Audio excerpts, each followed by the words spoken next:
Province of Old Jebaru, Ilorin, Kwara State, Nigeria. Welcome to this morning's edition of Newspaper Review on Emirate Radio. I am Latifah Ibrahim-Arowona. And I am Misturah Issa. Good morning. Hope you have a lovely weekend. Yeah, I think we did. Even though I did not really have a lovely weekend, but yeah, we are alive. We are good. But you are looking so this one. Okay, I'm just looking it, but okay. Alhamdulillah.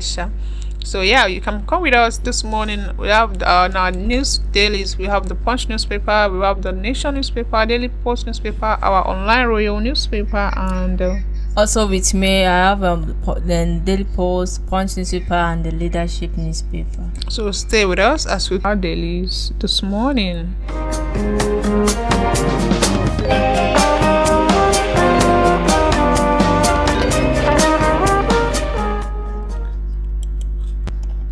On the Punch newspaper this morning, NDLEA nabs ex-convicts with drugs hidden in speakers. On Punch newspaper, Idris Abdulkarim anti-Tinubu song gains stream at Soyinka Slam NBC. Still on the Punch newspaper this morning, man who's attempted stealing died state to mentally ill, says police.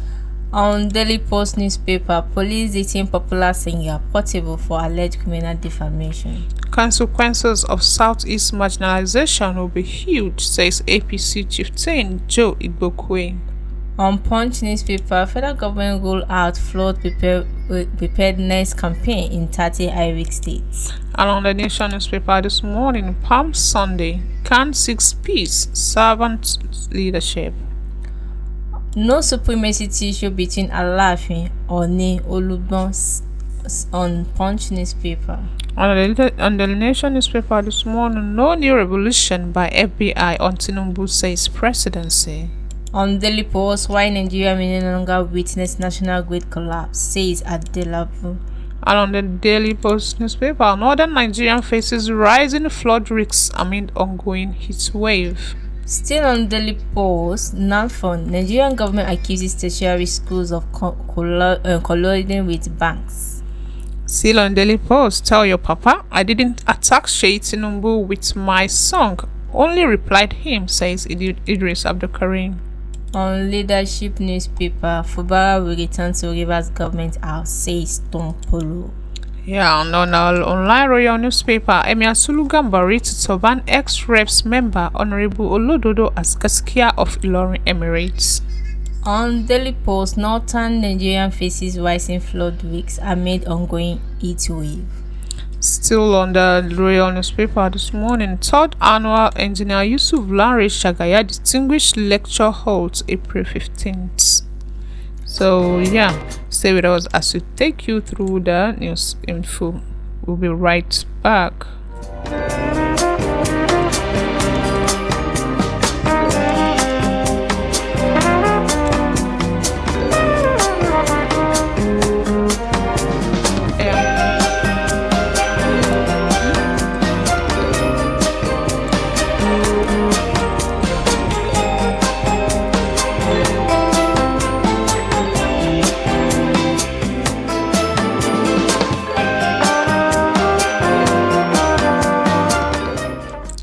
Welcome back from that short interlude. So, on the first newspaper I'm going to take you through this morning is the Punch newspaper. Man who attempted stealing died state to mentally ill, says police. The Ogun State Police Command has disclosed that Jeremiah Nwoke, the man accused of attempting to steal the crown of Agema deity statue in Ijebu-Ode, is suspected to be suffering from mental illness. Nwoke was apprehended on Saturday, April 12, 2025, after allegedly damaging the Agema statues located at Itoro roundabout along Folagbade Road in Ijebu-Ode. The golden statue, which was reportedly commissioned over 2 decades ago, was allegedly found desecrated by residents early that morning.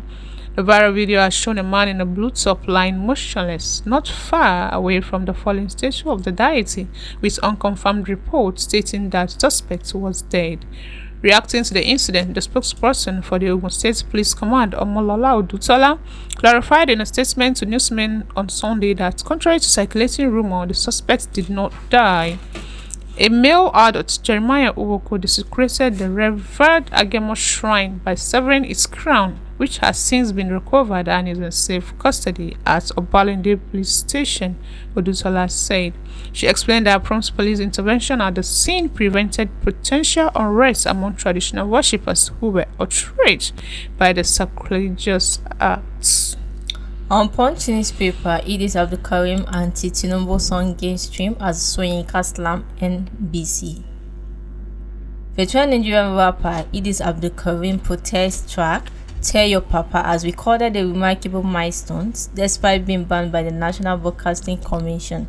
The song, which was criticized President Bola Tinubu's administration, has gathered the attention of several Nigerians and has been making waves on social media. According to the statistics on YouTube, Tell Your Papa has 22,000 views on YouTube with 1,000 likes, and the video numbers have since skyrocketed to 82,000 views and 2,000 likes on YouTube, to indicating a surge in popularity amid the controversy. On Spotify, the song has also reached a notable milestone with over 30,000 streams, indicating that Nigerians are still streaming the song despite the ban. The NNBC sparked criticism after it banned Tell Your Papa from airplay on April 10th. The commission cited a breach of broadcasting code, but Idris Abdulkarim responded by condemning the government for suppressing dissent and constructive criticism.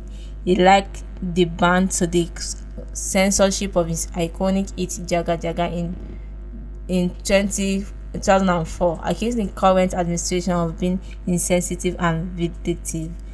Abdulkarim took to Instagram to express his view on the ban, stating it is obvious that in Nigeria, truth and constructive criticism is always deemed a big crime by the government.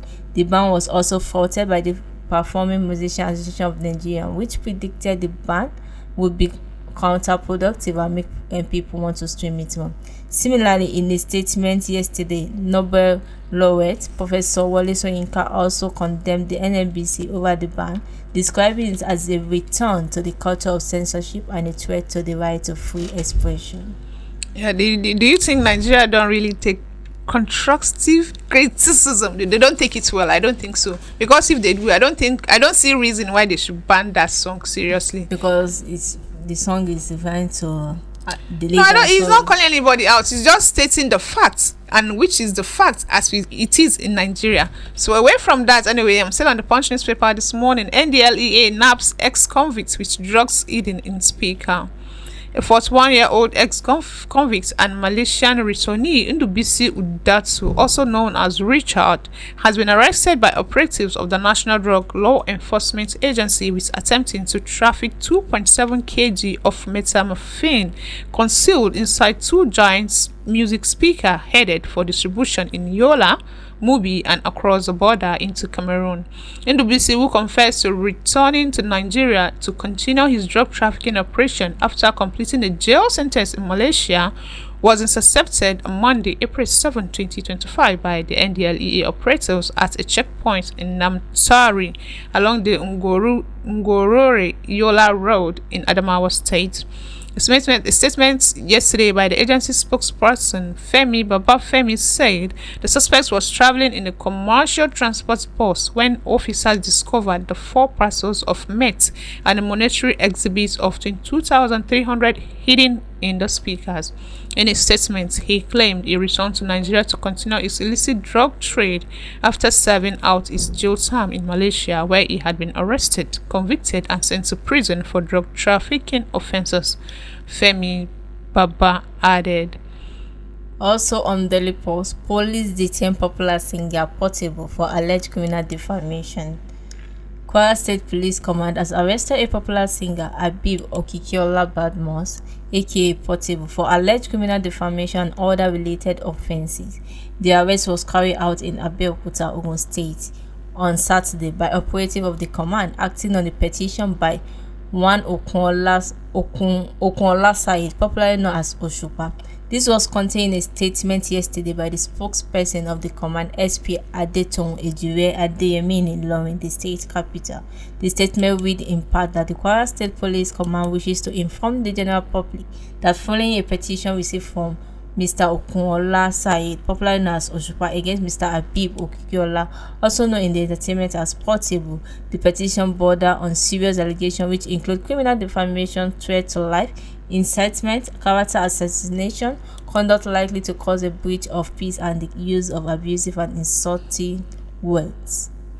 Still on the Punch newspaper this morning, Portable is not going to listen because, like, seriously, that guy has been in really trouble recently. He's going. It's like far. I don't think, like, in the future, if that guy is in trouble, nobody is going to come to his aid because everybody that is supposed to come to his aid, he has already insulted everybody. Hi, that boy. The person that abused his father. So who else can insult? So yeah, of course. I don't think he's normal. Sure. I think he is normal. He's just using it to cruise. So on the Punch newspaper this morning again, consequences of Southeast marginalization will be huge, says APC chieftain Joe Ibukwe. A chieftain of the All Progressive Congress in Lagos State, Joe Ibukwe, has raised concern over the perceived marginalization of Southeast zone in national affairs, warning that continued neglect of the region could have serious consequences for Nigeria. Ibukwe made the remarks in a statement posted on his official Facebook account on Saturday. If Nigeria continues to treat the Southeast as if the zone does not exist or does not matter, the consequences will be huge, Ibukwe stated. His comments came amid ongoing debates over appointments made under President Bola Tinubu's administration. Critics have accused the government of favoring certain regions over other. A recent criticism came from Senator Ali Ndume, who represents Borno South. Ndume warned that lopsided appointments by the current administration could have negative implications. Still on Punch newspaper, no supremacy issue between Alaafin Oni says Olubon. The vice chairman of the Oyo State Council of Obas and Olubon of Ilegbo, Oba Olushola Alao, has dismissed speculation of a supremacy issue between the newly installed Alaafin of Oyo, Oba Abimbola Owode, and the Oni of Ife, Oba Enitan Ogunwusi. Speaking to newsmen yesterday after a closed-door meeting at the Alaafin Palace in Oyo, Oba Alao emphasized that both monarchs hold distinct, with fair position in Yoruba traditional hierarchy, and that there is no rivalry between them. Oba Owode was crowned the 46th Alaafin of Oyo on April 5th, following a long selection process that filled the throne left vacant since the passing of Oba Lamidi Adeyemi in 2022.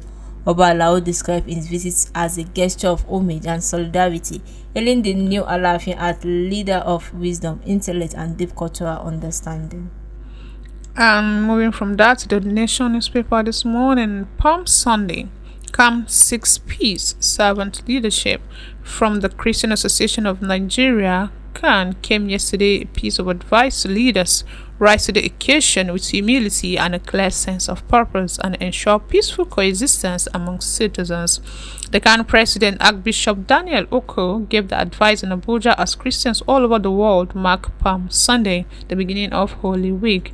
Reverend Oko said that Palm Sunday commemorates the triumphal entry of Jesus Christ into Jerusalem, where he was welcomed with palm branches and shouts of Hosanna. According to him, this signifies a powerful symbol of peace, humility, and hope, which is recorded in the Gospels of Matthew 2:1-11, Mark 11:1-11, Luke 19:28-44, and John 12:19. Reverend Oko said that this offered enduring lessons for the nation as it navigates uncertain and challenging times. These lessons are especially pertinent as we are once again confronted with a painful reminder of the fragility of peace in our land. Jesus' choice to enter Jerusalem on a donkey symbolizing peace and servanthood remains a timeless example. Also on Daily Post newspaper, why Nigeria may no longer witness national grid collapse, says Adelabu. The Nigerian Minister of Power, Adebayo Adelabu, said the addition of 700 megawatts to the country national grid may bring an end to grid collapses. Adelabu disclosed when he received the EU ambassador to Nigeria, Gautier Magnot, in his office in Abuja. According to a statement released yesterday by the minister's spokesperson, Bolaji Tunji, Adelabu said the transmission capacity was achieved through the implementation of the Presidential Power Initiative, known as the Siemens Project, which secured $2.3 billion in financing to revamp and transform its transmission segment.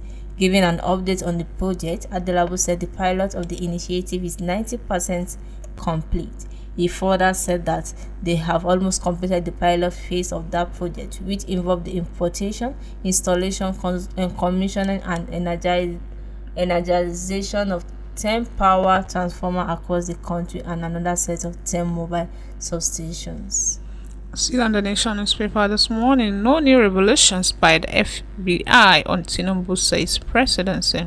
The presidency yesterday clarified that the investigative records on President Bola Ahmed Tinubu, which a United States court ordered the Federal Bureau of Investigation and the Drug Enforcement Administration to release, are not new. Presidential Advisor on Information and Strategy, Bayo Onanuga, said there is nothing revealing in the 30-year-old reports. Also, one of the President's counsel during the 2023 electoral litigation, Babatunde Ogala-San, said there is no restriction on the President's trip to the United States. He said the President has traveled to the United States of America several times since 1994 and has been granted the rights of ingress and egress into the country. There is nothing new in this case that has not already been posted in the public domain. In a brief response via its verified X, formerly Twitter handle, Onanuga at Onanuga1965 dismissed the media buzz surrounding the development. He stated that the documents in question have long been in public, adding that it contains no indictments of the Nigerian leader.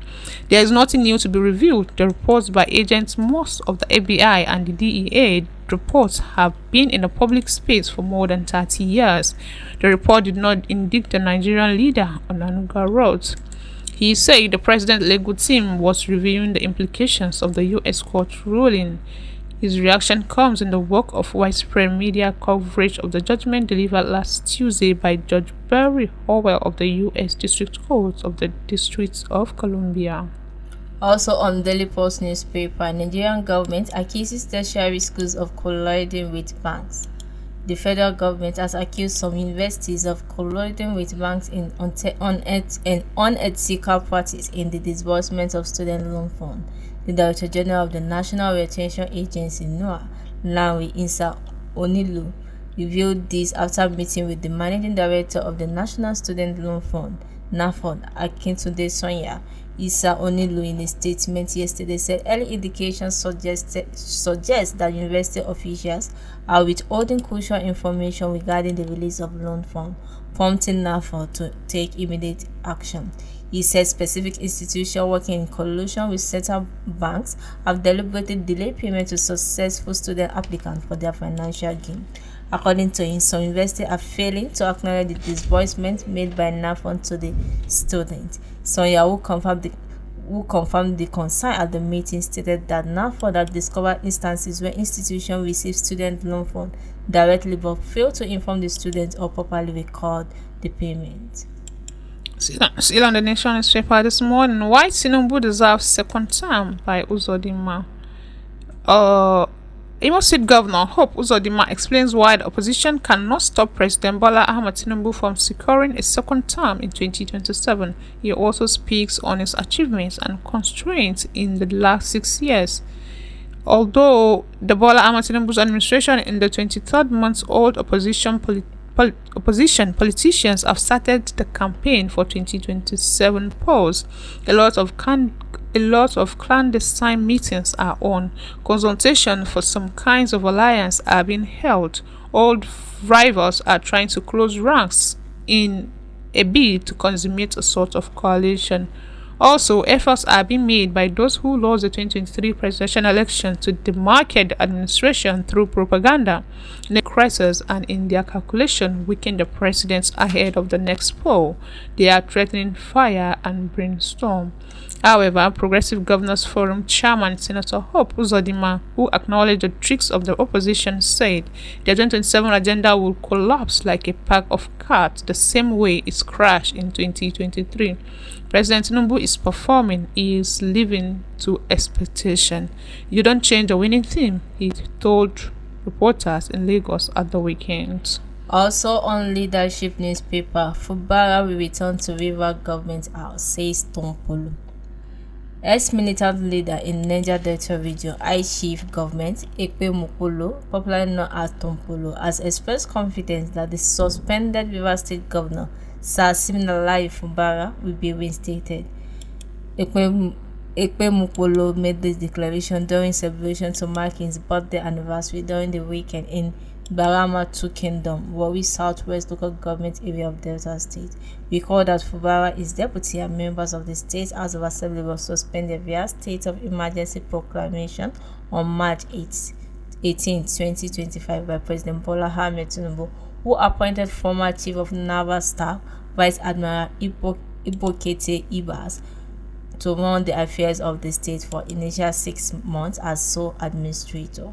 While addressing guests at the event, Tompolo underscored the unity and resilience of the Ijaw nation, stating that they have only one state and their focus remains on Bayelsa. If they think power lies solely in being president or governor and you attempt to undermine Bayelsa, you will face the consequences.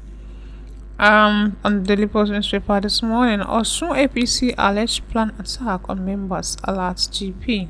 The All Progressive Congress APC in Osun State has called on the Inspector General of Police Kayode Egbetokun to order an investigation into what is described as a plot by the state government to attack its members using impersonators dressed as police officers. The Osun APC made these allegations in a statement signed by the Director of Media and Information, Kola Olabisi, on Sunday in Osogbo. The party alleged that the state government led by Governor Ademola Adeleke was planning to use individuals disguised in police uniforms to disrupt market activities and injure officials of local government led by the APC.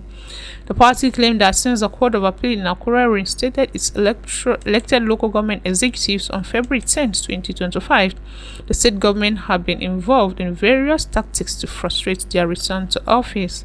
The latest in the government's parallel attempt is to mobilize Niger Delta militants and hoodlums from the southwest, dress them in police uniform, and send them to markets to cause chaos. APC also stated that the alleged plan aimed to wrongly implicate the party for any violence or discord that might result from the actions of the imposters. Olabisi also said it is unfortunate that Governor Adeleke has refused to accept that the APC chairman and councillors recited by the courts are legally empowered to administer local government affairs, including market supervision. Alright, let's go on a short break and we'll be right back.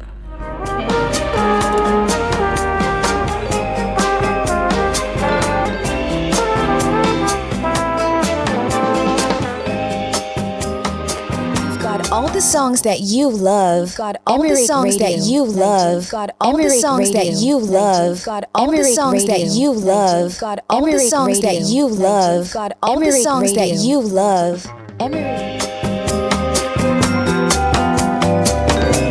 Welcome back on the short break. Okay, still on the Daily Post newspaper this morning.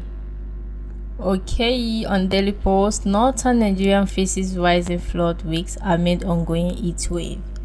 As northern Nigeria endures a prolonged heat wave with soaring temperatures, fresh alerts from federal authorities have identified the region among the area most at risk of severe flooding in the coming months. The Nigerian Meteorological Agency (NIMET) recently issued a heat stress warning for 18 northern states, including Kano, Borno, Sokoto, and the FCT, noting that temperature could reach up to 40%. The agency attributed the weather condition to high humidity and clear skies following a few days of rainfall, urging residents to take preventive health measures. In the midst of this heat, the Nigerian Hydrological Service Agency has also projected that 30 states and the FCT are at risk of flooding this year. The 2025 annual flood outlook presented by the Minister of Water Resources and Sanitation, Professor Joseph Utsef, identified hundreds of communities across the country, especially in states like Borno, Jigawa, Adamawa, and Zamfara, as highly vulnerable between April and November. Many of these states experienced severe devastation during the 2024 flood. One of the most tragic incidents occurred in Borno State with the collapse of the Alo Dam, resulting in the reported death of over 150 persons and extensive damage in Maiduguri and Jere local government areas. Across other states like Benue, Kebbi, and Kogi, floods swept away homes, farmland, and livelihood. Despite these experiences, many affected communities remain without adequate support or resettlement, raising fresh concern about preparedness. Environment expert Professor Ali Nabaigu, in an interview with Newsmen, emphasized the importance of heeding flood warning. Flood alerts are meant to call the attention of the public to do the needful, but many don't listen, he said. He called on individuals and communities to start making necessary preparation in light of the current prediction, stressing that early action could prevent a repeat of last year's devastation. Yeah, or by this morning, Tinubu flags off reconstruction of Abuja Kaduna Zaria Kano Highway.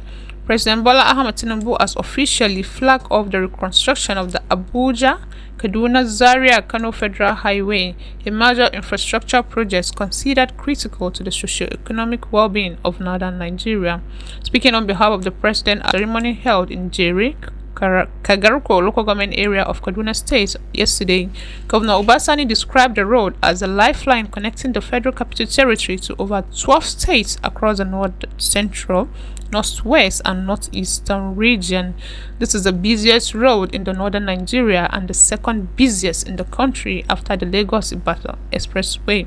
Governor Obasani noted, lamenting the years of neglect the road suffered, which he said led to frequent loss of lives and stifled economic growth. The road project was initially awarded to Julius Berger by the administration of former President Muhammad Buhari. However, it stalled after the current administration revoked the previous contract and re-awarded it to a new contractor. While some portions of the highway were completed under the previous deal, construction was largely abandoned until the recent intervention. Governor Sani, who previously represented Kaduna Central in the Senate, said he had consistently advocated for the road's completion. As a senator, I mobilized my colleagues, held town hall meetings, and engaged directly with President Tinubu to bring attention to this critical project. Still on Daily Post, Kwara government waded into Ahmad Patigi University crisis. Kwara State government has waded into the ongoing crisis between Ahmad Patigi University and the host community in Patigi local government area of the state. State Commissioner for Tertiary Education Ajia Saadatu Modibo Kawu disclosed this when a delegation of the university led by the Vice Chancellor paid an official visit to her office in Ilorin. Vice Chancellor of the institution, Professor Kazim Alade Bolagade, had appealed to the state government to the commissioner to urgently intervene and arrest the situation before it escalates. He narrated how the host community demanded the resignation of all principal officers and the closure of the entire university, a move that could disrupt the entire upcoming academic semester. The VC further disclosed how thugs and hooligans recently stormed the university campus, chased away security personnel, and threatened to prevent staff members from accessing the premises. Alright, still on the Daily Post newspaper this morning, police crack down on power cable vandals in Yobe.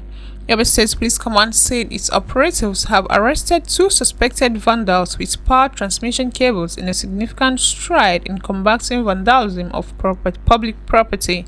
The command, in a statement through its Gus Abdul Karim, noted that the suspects, Yahya Mustafa 28 and Bello Yakub 38, both of Takari Ward, Gashau Bade local government area, were apprehended in possession of a large quantity of dismantled power transmission cable in Waro village, Karaswa local government. The suspects were caught loading the cable into a tricycle. As investigation commenced, the B Division Police Headquarters, while on patrol, discovered an electricity service wire hidden in an isolated area of Maisandari World, Damaturu, suspected to have been vandalized, he said. The police command reiterated its commitment to fighting crime and vandalism, urging community members to remain vigilant and report suspicious activities or individuals around public properties. On Punch newspaper, presidency dismisses U.S. court order on Tinubu article differs. The presidency yesterday dismissed any notion of fresh revelation emerging from a United States court order directing the Federal Bureau of Investigation and the Drug Enforcement Administration to release files on President Bola Ahmed Tinubu's past investigation. It insisted that the records, which date back to a drug trafficking investigation in Chicago from the early 1990s, have been publicly available for over 3 decades and pose no fresh concern for the president. This followed a ruling by the Judge Barry Orwell of the U.S. District Court in Washington, D.C., who instructed both agencies to conduct searches and process non-exempt documents in response to Freedom of Information Act requests filed by American legal researcher Aaron Greenspan. A copy of the court decision obtained yesterday shows that the FBI and the DEA must comply with Greenspan's FOIA submission related to a Chicago-based narcotics ring from the early 90s involving Tinubu and 3 others, Leandro Edward, Muiz Akande, and Abiodun Agbele. The FBI and the DEA have both officially confirmed investigations of Tinubu relating to the drug trafficking ring, the court stated, adding that privacy interests are outweighed by the public interest in the release of such information. Reacting to the development, the President's Special Advisor on Information and Strategy, Mr. Bayo Onanuga, said there is nothing new to be revealed. The report by agents most of the FBI and the DEA has been in the public space for more than 30 years. The report did not indicate the Nigerian leader. Onanuga confirmed that government lawyers were reviewing the U.S. judge ruling, arguing that the document had no fresh dimension to Tinubu's past. Alright, and our online royal newspaper this morning, Emir Sulugambari to Turban ex-reps member Honorable Olododo as Gaskiya of Ilorin Emirate. The Emir of Ilorin and Chairman Kora State Traditional Rulers Council, Mai Martaba Alhaji Dr. Ibrahim Sulugambari CFR, with Turban, the former member of the Federal House of Representatives, Honorable Abdulganiu Saka Cook Olododo, as a Gaskiya of Ilorin Emirates on the Friday 18th April 2025. The event will hold at the Ilorin Emir's Palace by 10 o'clock a.m. According to a statement issued yesterday by the Emir spokesman, Malam Abdulaziz Arowona, Honorable Olododo had earlier served as the chairman Ilorin East Local Government Area, Commissioner, Chief of Staff to the Governor, Secretary to the Governor of Kora State, among other political positions. Alhaji Sulugambari, however, described him as one of the proud sons of Ilorin Emirates for his numerous contributions to grassroots development. He therefore urged indigents of Ilorin Emirates, Kwarans, family members, associates, and the general public to attend the historic event of the turbaning of Alhaji Abdulganiu Saka Cook Olododo as the first Gaskiya of Ilorin Emirates. The Emir prays that Almighty Allah should continue to foster peaceful coexistence in Ilorin Emirates, Kora State, and Nigeria at large. On Daily Post newspaper, panic spread in Lagos over impending disaster alert. An uneasy calm hangs over Lagos, Nigerian commercial hub, particularly on the highland, as residents brace for what experts predict could be one of the worst flood seasons in recent years. The fear was heightened following a fresh warning by the Nigeria Hydrological Service Agency, which listed Lagos among states at high risk of severe flooding in its 2025 annual flood outlook unveiled last week in Abuja. The Minister of Water Resources and Sanitation, Professor Joseph Utsef, who presided over the event, urged residents in flood-prone community, particularly those in Lagos Island, Lekki, Victoria Island, Ikoyi, and Aja, to prepare for severe flooding due to heavy rainfall, rising sea levels, and overstretched urban drainage infrastructure. For many Lagosians, this is not an unfamiliar dread. The city, precautiously on the Atlantic coast, has witnessed repeated flood disasters over the years, incidents that have damaged properties, paralyzed businesses, many families. Alright, and lastly, on the Royal newspaper this morning, the third annual Engineer Yusuf Lanre Shagaya Distinguished Lecture holds April 15th. The Nigerian Society of Engineers (NSE) Ilorin branch has announced the third Engineer Yusuf Lanre Shagaya Annual Distinguished Lecture scheduled for Tuesday, April 15th, 2025 at Peace Hotels Hall, Tanke, Ilorin. The event, which will begin at 10 o'clock a.m., will focus on the critical theme addressing food security in Nigeria through digital infrastructure, prospects, challenges, and way forward. The lecture will feature Engineer Dr. Umar Bindir, FNSC, as a guest speaker. Engineer Bindir is a former senior special assistant to President Muhammad Buhari on poverty eradication, a former secretary to the Adamawa State government, and a past Director General of the National Office for Technology Acquisition and Promotion, NOTAP. Also delivering the keynote address will be Temi Kolawole, the ICT advisor to the Kwara State Governor and the Managing Director of Ilorin Innovation Hub. His expertise in digital technology and innovation is expected to bring valuable insights into how digital infrastructure can enhance food security in Nigeria. And that ends today's newspaper review on Emirate Radio. For more in-depth of the stories, get the newspaper. Once again, I am Misturah Issa. And I am Latifah Ibrahim-Arowona. Stay safe and be safe always. Bye. Let's see.